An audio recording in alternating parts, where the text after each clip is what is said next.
Welcome back to episode 2 of the Commuters Podcast. Today, unfortunately, one of our illustrious co-hosts, Sky, will not be joining us. So we're just going to have to roll with me, Basil, Will, Spencer. and we're going to be talking about a movie that definitely doesn't come without its reputation. Princess Mononoke. And we'll start with Will. okay. Honestly, I didn't finish the movie. I was 50% way through it. But honestly, all the way up to like the halfway point, it was actually really good. I enjoyed the storyline. It was I would say it's very powerful in a way that the way that everything was written out, the screenplay was like beautiful to me. It kind of reminded me of the I'm not a weeb, unlike some people. It's okay, he's gone. We don't have to. But it reminded me of a lot of animes that I watched when I was a little boy. Mm-hmm. And honestly, it was very good until the halfway point when I just was like, okay, I have work I need to do. But still, it was very, very powerful. Mm-hmm. So, just to give you all some context, Will did not watch the whole movie, if you hadn't picked that up from there. That disappoints us and hurts us all, but I did watch the entire movie. I have zero history with like anything anime, although I know Studio Ghibli is not considered. Studio Ghibli is a gateway drug to anime. Yeah. I'm going to say it's very Disney-ified, and they've worked very close with Disney in the past. They got a lot of like really, really, famous American people to do voice acting. They had Billy Bob Thornton here in Princess Mononoke. In Howl's Moving Castle, they had Christian Bale playing the main character. So, that being said, I went into Princess Mononoke with an open mind, and I was pleasantly surprised. I liked it a lot more than I thought I would, and overall, I mean, it goes into, we'll talk about many of the other things, but just like right away, the design of the world and the color palette used is absolutely amazing. Mm-hmm. Like the creature design, like you see the elk. I can't remember his name. I'm probably gonna not remember anyone's names, but the elk, the red elk, was awesome. Just like right out the gate, you're like, okay, that's a striking design. And then immediately with the boar god demon. Go back! Please! Leave our village alone! Stop, please! Stop! It comes in with just like very, very striking design, music, sound. I did watch the English dub. filthy casual. But the voice actors did a really good job, I thought, of like, I guess capturing the essence of the story. I don't speak Japanese, so I couldn't compare it. Yeah, I mean, if I watched the original Japanese. As someone who's watched both versions, I definitely agree with that point, that the English dub does not hurt the movie at all. I think it's totally fine to watch it in English. Then again, I'm not one of those people who has, like, inherent issues with dubs. Yeah. Sky.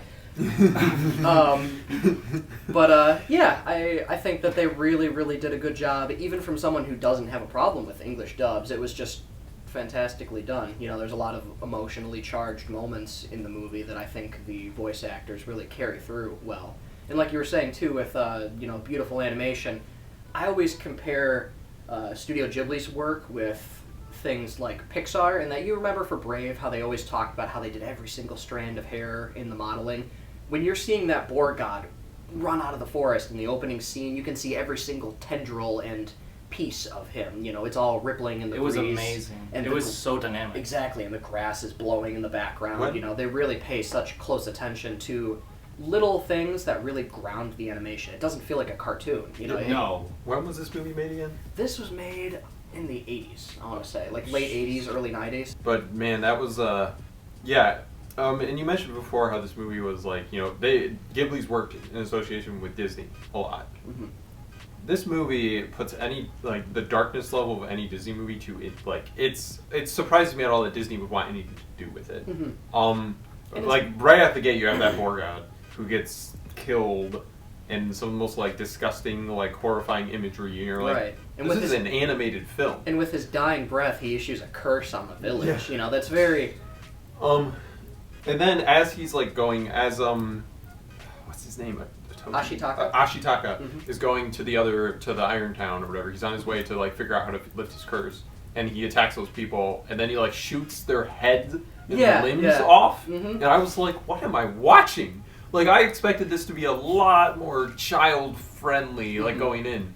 And I'm like, everything changes once people's heads start getting blown yeah, off. limbs are getting blown off. People are dying left and right, and like it's showing all of this. It's like Disney. And even Disney before won't then, let too. a Star Wars game have somebody cut a limb off of a human. But, Right. like, and then Then you've got Studio Ghibli's like, samurai. oh, we don't care. Let's chop people's Yeah, the limbs. samurais are out there chasing the farmers in the rice fields, cut people's arms off.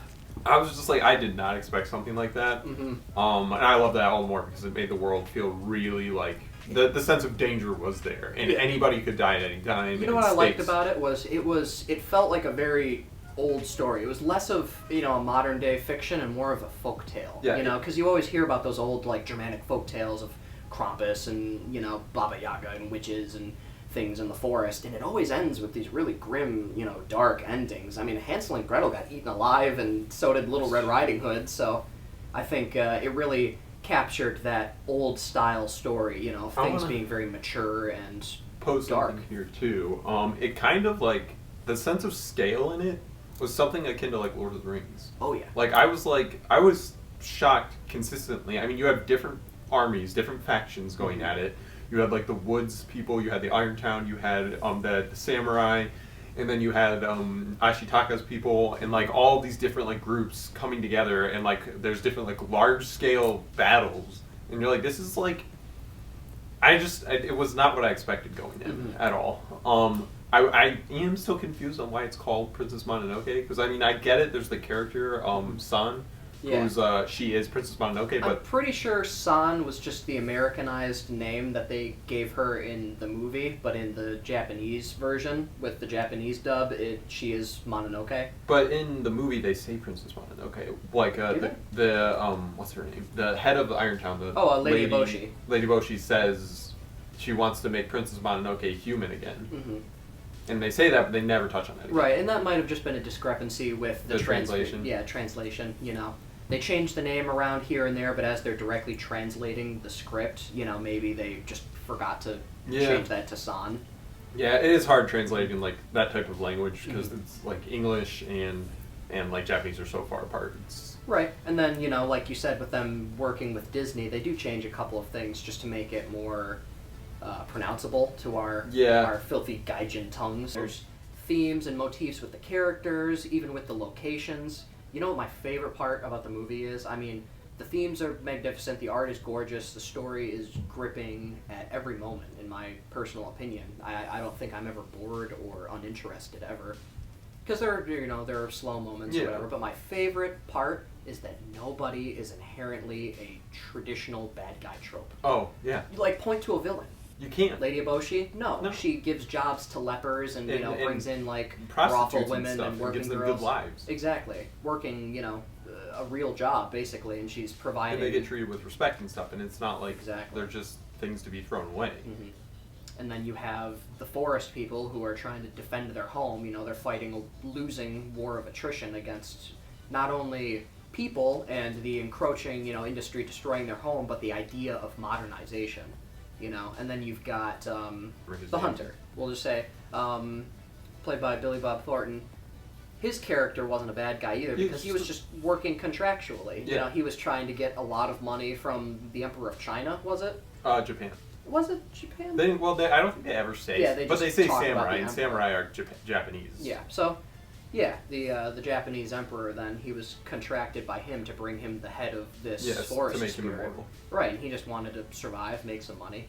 Yeah. No, I absolutely loved that. Like, I mean, especially with Irontown, where you at first you think you see these people and they're all they have guns and they're all like sinister, but then you find out that the point of this is Lady Boshi, that's her name, right? Yeah. She's doing this to help all these people and like keep them like she's giving them a good life, good jobs, helping the women, helping the lepers, and it's like that's not the traditional villain trope. Like, that's not a Disney villain who's just, ah ha ha ha, I'm evil.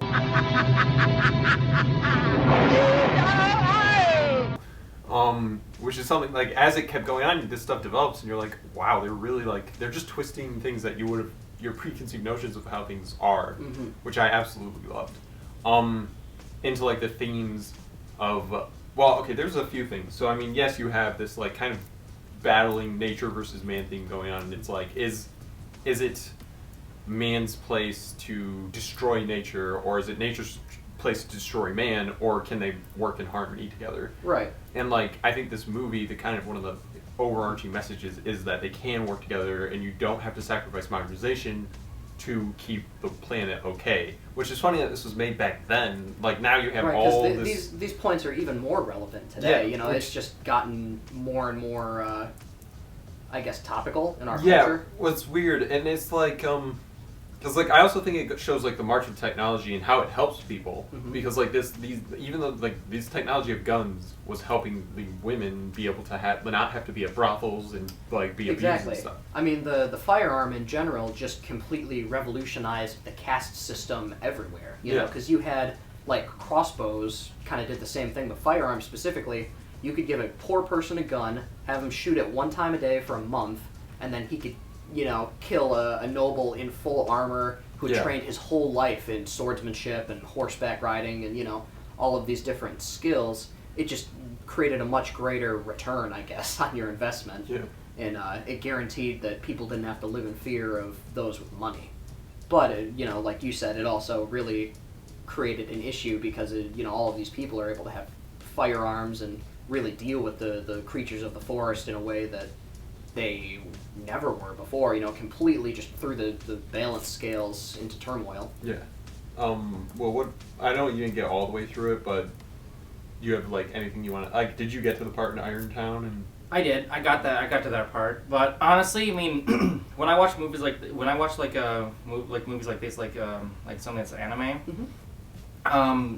I focus on like if it has a good storyline, if it doesn't drag out too long, like you guys have seen Naruto, right? Yeah. No.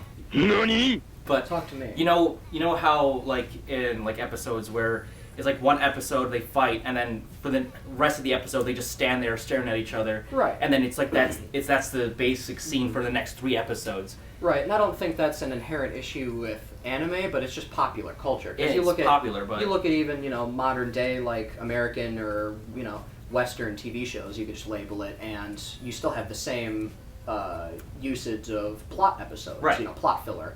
So in Naruto and, you know, Dragon Ball Z especially, I mean, these shows have been going on for a really, really long time. The manga have been going on for even longer, and then you got things like One Piece and oh yeah, Fairy Tail. I think Fairy Tail is just coming to an end, but Ghost in the Shell. yeah, all of these different things where they've been running for so long and they've barely, I mean, they've told a lot of story, but they could have told that story maybe in a fraction of the time if they Yeah. had just cut out the filler episodes. You know, it's a money-making tactic. And Yeah. what I really like about Ghibli is that it's very concise and to the point. They don't get off topic, they don't waste time. Right. Every moment is methodically placed in order to evoke something, you know. And that's what Princess Mononoke exactly did. It didn't have that much filler. It told a story exactly. It came straight to the point. It was organized perfectly, to be honest. And being an artist myself, it was beautiful. It was compelling. It was absolutely gorgeous. Did you feel sympathy pains for any of these animators on how I- many frames they had to draw? Oh my god, I being an couldn't stop thinking animator about myself, that. like seriously, I was like, oh my god, this is all hand drawn. Mhm. And I'm like, oh god. No. Carpal tunnel, man. I'm sure it's an Yeah, epidemic seriously. in Ghibli. Seriously. There's some themes in it too, which I'm not sure if this is exactly right, but I was guessing because it's from Japan that so spoilers for Will, because we're gonna be getting into some of the end stuff, but that's Will knew this was gonna happen. He signed up for this. At the end, the spirit of the forest gets its head shot off, Mhm. and he essentially turns into a nuclear bomb. Basically. Like, and I believe that's the analogy they're going for there, is like man destroying nature. It's like nuclear reaction, or I mean, because Japan has a history with nuclear bombs. Oh, you're specifically going for like a nuclear, not just in an allusion to something catastrophic, like literally nuclear. Yeah, like, well, he almost looks like a mushroom cloud. Like A little bit, yeah, There's now all that you the stuff point it spreading out. and destroying Yeah. everything, and Right. because of man split the human from, or the being, like they split nature. I don't know. I couldn't stop thinking Like of split splitting the the atom. atom, yeah. And I'm like, That's interesting. I never. I don't know that much before. about their history. I just know that they're in Japan, and I'm like, I know there's things like Godzilla, which are specifically based off of that kind of stuff and nuclear power. And it's like, Right. to me, I felt like there was a little bit of a, It's definitely, for better or worse, embedded into the culture Yeah. of Japan. The idea of nuclear power and the damage specifically, it can do. yeah, the dangers of. I mean, this coming from a nation that still has a lot of really effective, safe, properly maintained nuclear power plants. Yeah. I mean, they're not afraid of the idea of nuclear power. Yeah. But they just understand the ramifications Right. of it. To me, I almost saw Irontown as an analogy to America. Like, they're this country that's, one, pushing technology forward at a speed no other place in the surrounding area can match. Right. Two, they're giving more people more freedoms. Like, they're giving people independence. Yeah. Right, and they're willing Um, to fight to the death for right. it. And the leader of them, she's not evil or anything, and she's not like trying to hurt really anybody, but she's trying to protect her people and she's giving to give the her community. people like independence Right. and the ability to take care of themselves. Exactly. And in order to do that, she sees it's necessary to kill the spirit of the forest, to drop the nuclear bomb, as it were. Right, because they're opposing forces. Lady Boshi and the idea of nature.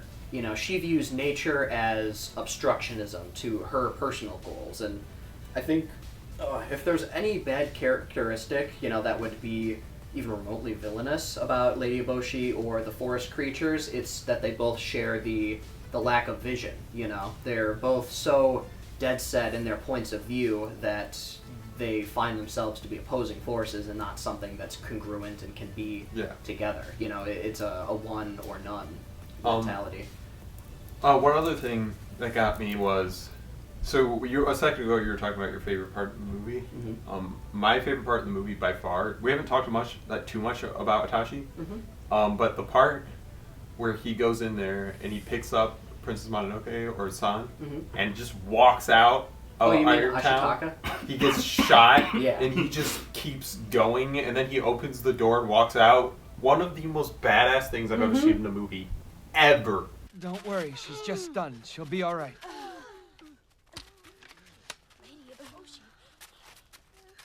As for me, I'm leaving, and I'm taking the wolf girl.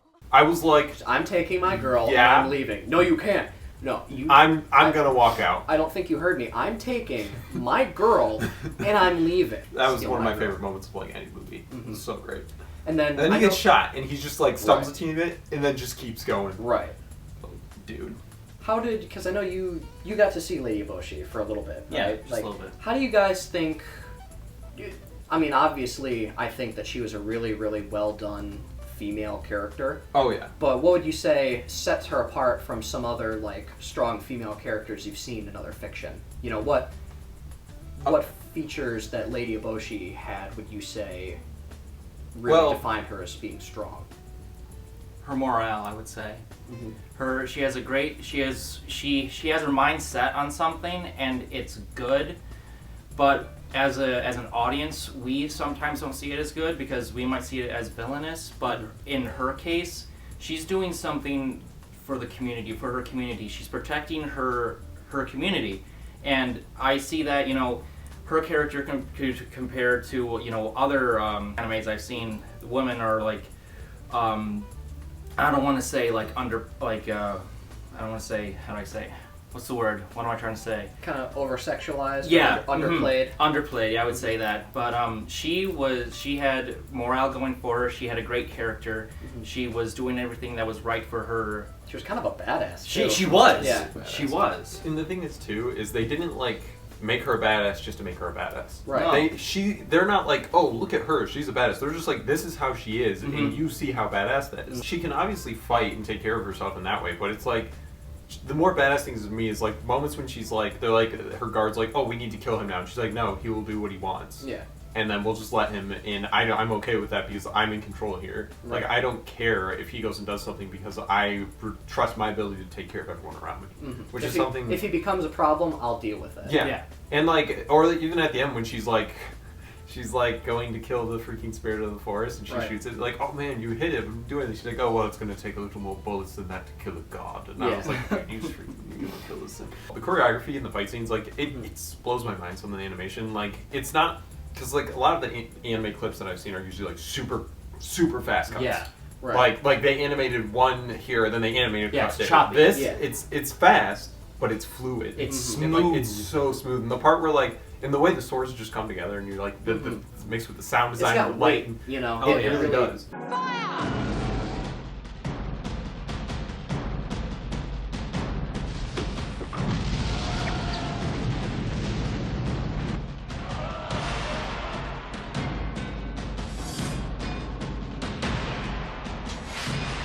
It will be a battle the humans will never forget.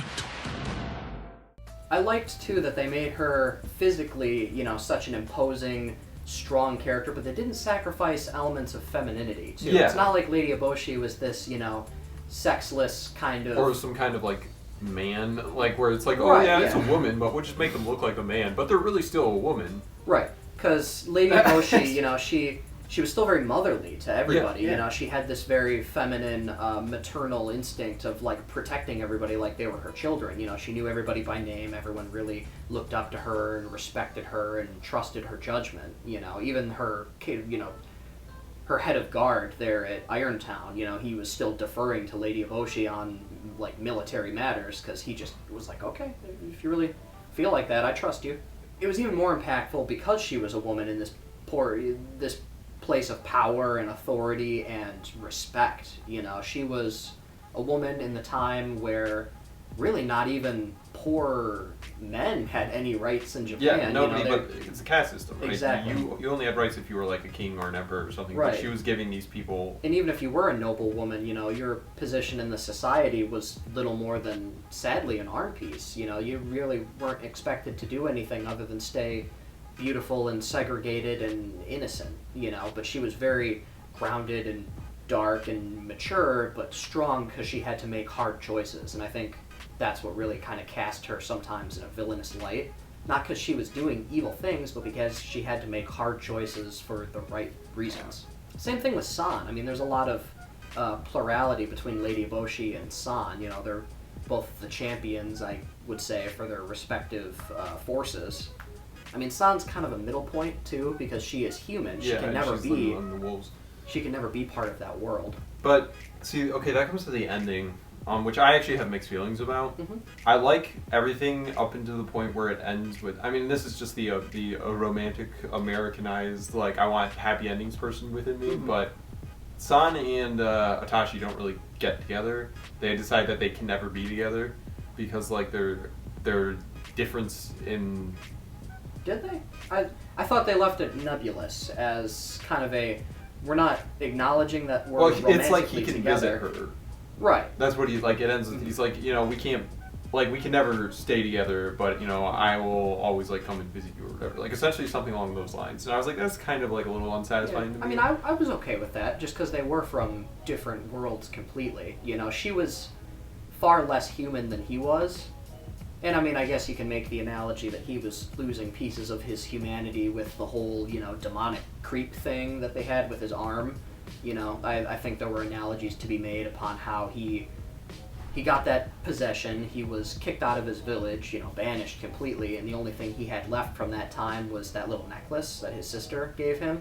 So really, when he gave that to San, it was like him saying, you know, here is the last piece of me left. You know, this is the last piece of Ashitaka, the man that I was. I want you to have this. You know, I'm yours, basically. Yeah. So, you know, it's kind of that forbidden love bit that again plays into that classic storybook kind of tale. You know, not everything has a happy ending there. It's a little more nebulous or even dark. Yeah, I did like how Ashitaka kind of like he wanted initially. He's like he just wants to cure himself Right. of his curse. But like after a certain point, it like he sees when his bullet wound gets healed by the spirit of the force, but his curse doesn't. Mhm. At that point, it seems like he's like, yeah, this isn't. I'm going to die. Nothing can help me. Right. He But resigns himself. The whole time, he's not really doing anything to help himself. Like he saves those two men who were like with the people with guns Mhm. shooting the forest. He just helps people the entire time. Yeah. He doesn't kill, besides like the people who are directly trying to kill him, and even some of them he lets them live. Right. Like he doesn't try to go out his way to kill people. Mhm. He like even the people who are attacking directly, he's like, please stop. I Right. don't want to kill you. And like even with the people who were set up as villains, like even at the end I thought, okay, Billy Bob Thornton's character, that guy. With his hunters. Yeah, I was like, okay, they're the main bad guys now. He's gonna be killing that dude at the end when they're chasing them with the finning. Right. He lives. Mhm. He lives through it all, and I'm just like, I mean, we talked about this a little second ago, but the dynamic there, where it's like, this dude, he's not. This isn't your Luke Skywalker who has to kill the Emperor. This is your Luke Skywalker who has to turn your Darth Vader back to the good side. Right. And it's like, which is something that I really liked about it. And if anything, continuing with the Star Wars analogy, Billy Bob was almost kind of a pseudo Boba Fett. He was just a freelance kind of guy. At the end, he's still gonna dump the head of the spirit of the forest and save his own skin because that's what matters. He's not doing this because he hates the spirit. No disintegrations, exactly. Especially when it's your own. But yeah, I mean, he wasn't the bad guy. He was kind of a foil to Ashitaka because, like you were saying, Ashitaka just helps. He never gets in the way, never picks sides. He just helps everybody all the time. Yeah, the whole time he was helping everyone. He And wasn't just like, oh, even after he learned that Irontown did what they did to the forest initially, he still helped them. Right. Because like he recognized the good people there, like the soldier he helped and his wife and those people. Right. And even Lady Boshi, and he's like, these people aren't evil, and the people in the forest aren't evil either. And it was that was something like you're like, you don't see that kind of stuff. Mhm. Like it's so rare you see something where it takes such a like human approach to something where it's Right. like like when you look at the overall effects of some of these people's actions, it makes every single one of them look like an evil person. But Mhm. really, people are just trying to get by, and they're trying to take care of themselves, and like it's not something you can really judge somebody based on like, oh, this person lives in this place and people in this place did something bad. Mhm. Or it's like, and to us it seems like a bad thing, maybe it wasn't. Like you have to know all of the facts that are going on. Exactly, and I think Ashitaka and the hunter, Billy Bob's character, shared the same like core philosophy of everyone's got their choices to make and no one's evil or good. But whereas Ashitaka was coming from the perspective of, I need to help everybody because nobody's a bad guy in this and I want everybody to make it out. Billy Bob's character was a little more cynical and just thought probably, everyone's got blood on their hands in this situation and something's gonna have to give at some point, so I'd rather just look out for myself till the end, and when the smoke settles, I'll make my amends with whoever's left. Because he fired at Lady Eboshi's men, he was trying to stop her from killing the forest spirit because he still needed its head, and he was willing to use them as bait, and then meanwhile he was also, killing the forest spirit and the forest's lesser spirits, trying to, get that head to get a quick buck. Yeah, exactly. Yeah, I mean, I think we could probably get to final verdicts now. I know Will hasn't seen it all, but Will can give us a half final verdict. Final verdict, honestly. So I'm gonna start though. Okay. Because I haven't Okay. seen the movie. Okay, Mr. Show Off. So overall, as my first Studio Ghibli film, really the first thing, anything close to anime I've ever watched. I liked it a lot, a whole lot. I know it's probably not something new. I know the movie has like a very high reputation amongst everybody. But yeah, it was extremely good. Animations, some of the best animation I've ever seen in my life. I know it was English dub, but still, great job getting voice actors that fit the roles, that do a very good job capturing the emotions of the scene. Music was fantastic, and then the story was just really like one of the most complex animated stories I've ever seen. Even though I gave stars last time, I think I'm going to drift more into what they're doing. The movie is absolutely worth your time, and it's one that I'm probably going to watch a couple more times, like hopefully this week, because it's worth watching 2 or 3 times, probably 3 times even, like at least, because there's so much in it, and there's so much to like think about while watching it and after watching it, and it somehow is still super relevant even though it was made way back for its commentary. So My thoughts on the movie was that being the first Studio Ghibli film I've ever seen, animation was absolutely smooth silk. Smooth as Silk was beautifully done. It was dynamic. It had a great storyline for as much as I saw it, until the halfway point, of course. Mm-hmm. But up until then, it was anything other like anything.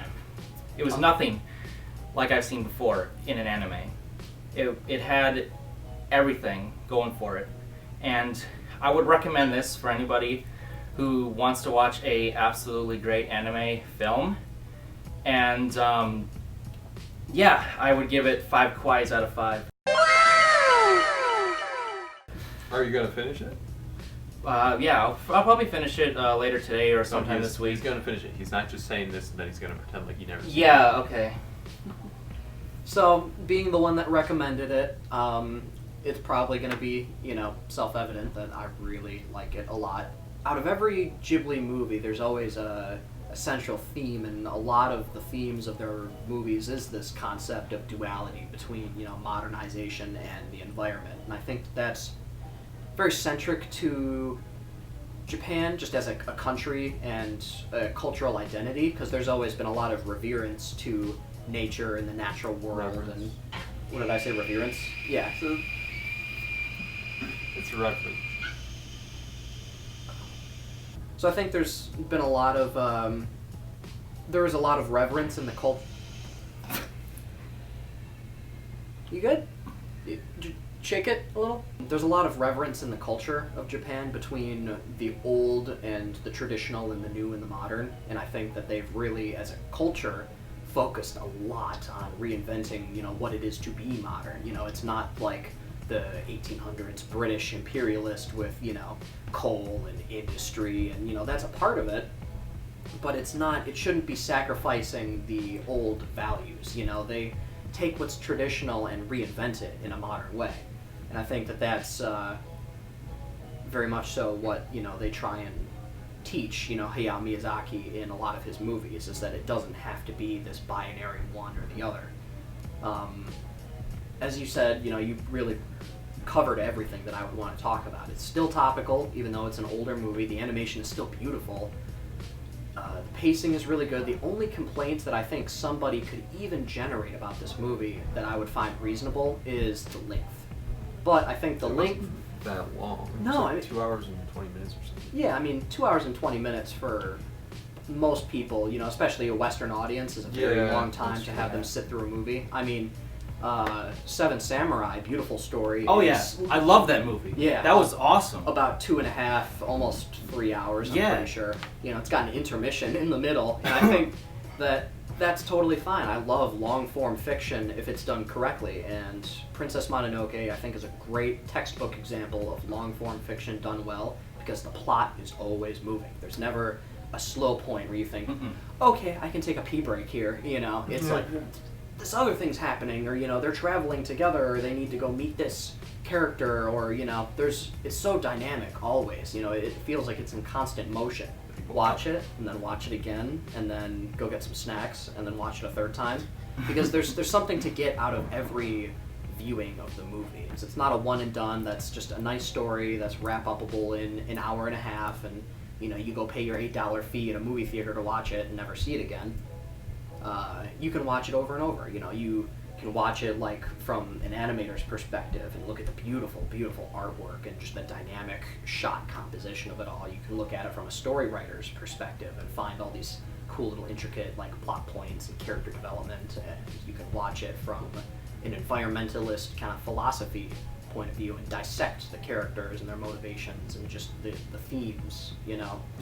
It's very deep in a number of ways that all really mesh. So the way the show's going to work sometimes is we'll go from a last week we did Avengers Endgame, a very popular movie, then we do something a little more obscure, and then we're going to go back to another popular-ish movie, just so that way we can go between relevant movies and then Established movies. classics. Yep. Yeah. So we were talking, we think Toy Story 4, because there's a lot of extremely positive reactions to it. I do want to see it again, so we can see it together if you guys want. Yeah, We'll I'm cool with try to that. plan a day We like can that. drag Sky out of his bed and Yeah. give him some Pull him by hearing- his ear. Yeah, give him some hearing aids. Anyways, that is where we are at. So thank you again for joining the Commuters Podcast. Please join us next week or next week after that to watch. Well, you'd have to watch Toy Story 4 already, and then you can talk about it with us, and we'll spoil it for you and ruin it, and then possibly give you insight you never thought you could get before. Or if you've got any other movie suggestions, something that's contemporary, it's going to be coming out soon, or a classic film that you want us to see and talk about and really dissect and kind of ruin it, then by all means leave it in the comments. All right, this is Basil. I'm Will. And I'm Spencer. And we're signing off with the Commuters Podcast Week 2. Bye-bye.